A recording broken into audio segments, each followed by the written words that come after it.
Board members of Milton Freewater Water Control District took the initiative to redo all banks, roads, gates, and bridges within their 8-mile boundary of easements.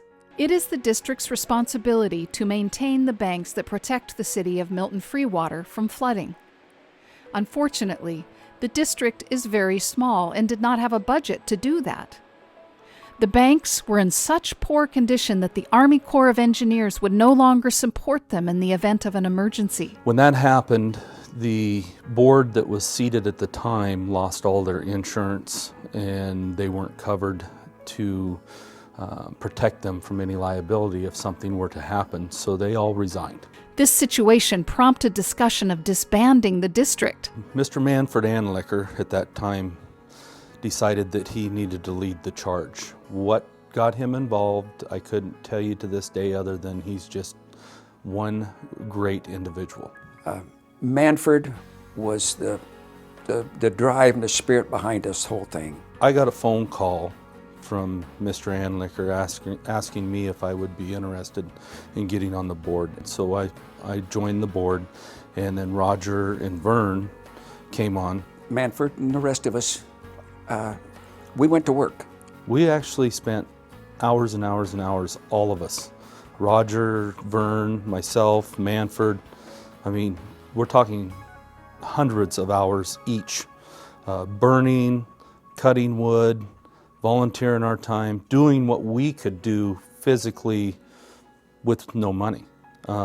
We went out there to show the community that we were basically hell-bent on making it happen. We got a bunch of flyers out and out to vote, explaining to people what the problems were, why they were. I had different displays around town showing that there's a need, and the little arc that we had posted on the way coming into town, showing that this could be our wave of the future. So all of those things, I'm sure, had an impact, and people started to really realize that this was very necessary and it was something that really had to be done. With bond money from government entities, government representatives, lottery funds, and the passage of a local bond, they were able to secure $7.25 million for the district's projects.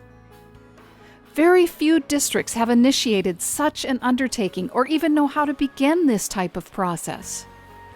The board members realized the importance of saving Milton Freewater and were able to convince the city to understand as well. We're the milestone. We're going to be the first one out there, and everybody is really looking towards this to see what can we do to emulate that group to get this done for our community.